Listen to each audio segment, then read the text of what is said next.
Aim right, achieve big at KR Mangalam University.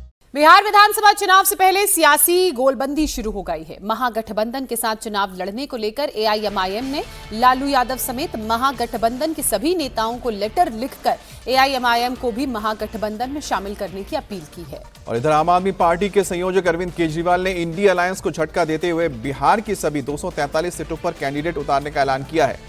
Kejriwal के इस फैसले को तेजस्वी यादव के लिए बड़ा झटका माना जा रहा है। तो आज पटना में आरजेडी और कांग्रेस की अलग अलग मीटिंग होने वाली है, जिसमें बिहार विधानसभा चुनाव की तैयारियों पर मंथन होगा।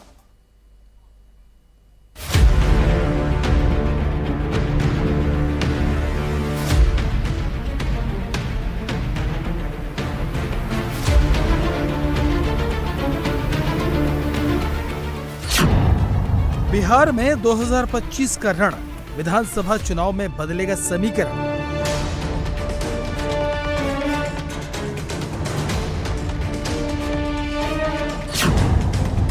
इंडिया अलायंस में आएंगे ओवैसी, केजरीवाल का मोहभंग।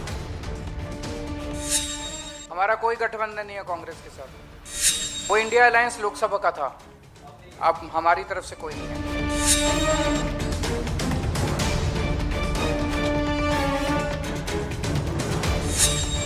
बिहार विधानसभा चुनाव से पहले सियासी बिसात बिछने लगी है, लेकिन गुरुवार को बिहार की सियासत में जिस बड़े बदलाव के संकेत दिखे, उस पर आज मोहर लग सकती है। आज ओवैसी को महागठबंधन में शामिल किए जाने पर चर्चा हो सकती है, क्योंकि आज बिहार में महागठबंधन के दो प्रमुख घटक दलों कांग्रेस और आरजेडी की पटना में मीटिंग है। दोपहर 12 बजे पटना के प्रदेश कांग्रेस मुख्यालय सदाकत आश्रम में जिला कांग्रेस कमेटी के अध्यक्षों की मीटिंग है। तो वहीं आरजेडी की राष्ट्रीय कार्यकारिणी की बैठक पटना के होटल मौर्या में होगी। दोपहर 2 बजे बाद होने वाली इस मीटिंग में राष्ट्रीय अध्यक्ष लालू यादव के साथ राष्ट्रीय कार्यकारिणी के पदाधिकारी और सभी प्रदेश अध्यक्ष शामिल होंगे। 5 जुलाई को आरजेडी के नेशनल काउंसिल की मीटिंग से पहले होने वाली इस बैठक में अलग अलग प्रस्तावों पर चर्चा होने की उम्मीद है। महागठबंधन की इन दोनों पार्टियों की मीटिंग ऐसे समय में हो रही है जब आम आदमी पार्टी ने बिहार में अकेले चुनाव लड़ने का ऐलान कर दिया है। पार्टी संयोजक अरविंद केजरीवाल ने गुरुवार को अहमदाबाद में कहा कि इंडिया गठबंधन सिर्फ लोकसभा चुनाव के लिए था, अब उनकी पार्टी किसी गठबंधन का हिस्सा नहीं है। हमारा कोई गठबंधन नहीं है कांग्रेस के साथ। नहीं, कोई गठबंधन होता तो विसावदर में चुनाव क्यों लड़े वो लोग? विसावदर में वो हमें हराने के लिए आए थे। बीजेपी ने कांग्रेस को भेजा था, इनको हराओ, इनके वोट काटो। कांग्रेस ने ढंग से काम नहीं किया, खूब डांट पड़ी बीजेपी की उसके बाद उनको, कांग्रेस वालों को, तुम ठीक से काम नहीं करते हो। वो इंडिया अलायंस लोकसभा का था, अब हमारी तरफ से कोई नहीं है। आम आदमी पार्टी चुनाव लड़ रही है। स्वागत है उनका। ऐसा है कि वो भी जानते हैं और बिहार के लोग भी जानते हैं कि आम पार्टी का बिहार में कोई अस्तित्व नहीं है, कोई पहचान नहीं है, कोई संगठन नहीं है। उसके बावजूद वो आना चाहते हैं तो हम उनका स्वागत करेंगे। अरविंद केजरीवाल के बिहार की सभी 243 सीटों पर लड़ने के फैसले को कांग्रेस भले ही कमतर आंक रही है, लेकिन जेडीयू का कहना है कि आपके बिहार में चुनाव लड़ने से महागठबंधन और तेजस्वी यादव की मुश्किलें और बढ़ेंगी। अब वहाँ आप पार्टी ने बिल्कुल साफ कर दिया है कि इंडिया गठबंधन लोकसभा चुनाव के लिए बना था और वो विधानसभा चुनाव हर जगह स्वतंत्र है अलग से लड़ने की। तो ये बिल्कुल साफ है कि ऐसे ही फैसले महागठबंधन के बाकी घटक दलों की ओर से भी भविष्य में लिए जा सकते हैं।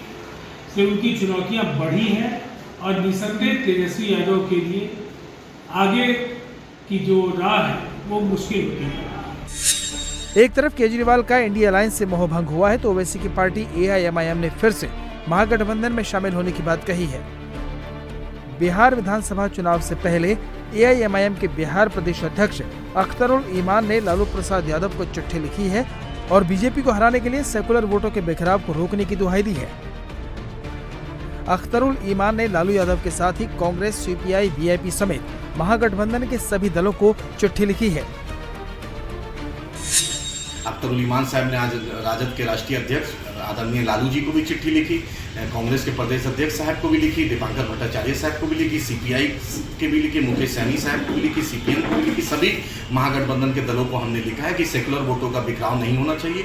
सीमांचली में पूरे बिहार में भाजपा मुक्त माहौल है और भाजपा को हराना हमारा ही मकसद है, आपका ही मकसद है। हमने खुले मन से, खुले दिल से आपके सामने रखा है कि एमआईएम को भी गठबंधन में शामिल किया जाए ताकि बिहार में भाजपा को हराया जा सके। गठबंधन इंडिया गठबंधन है, इसमें जितने भी दल हैं उनकी सिस्टमैटिक बैठकें हो रही हैं, बातचीत अलग अलग मुद्दों पे हो रही हैं, कोऑर्डिनेशन पे हो रही है, कैंपेन पे हो रही है, मैनिफेस्टो पे हो रही है, पब्लिसिटी पे हो रही है, सीट शेयरिंग पे हो रही है और हर चीज़ में एक सिस्टमैटिक तरीके से, स्टडी तरीके से, पॉजिटिव एटमॉस्फेयर में हम आगे बढ़ रहे हैं। और महागठबंधन को ओवैसी के साथ मिलाने की खुशी और केजरीवाल के बिछड़ने का गम हो सकता है, तो इधर जनसुराज के नेता पीके का अब भी नीतीश कुमार और बीजेपी पर हमला जारी है।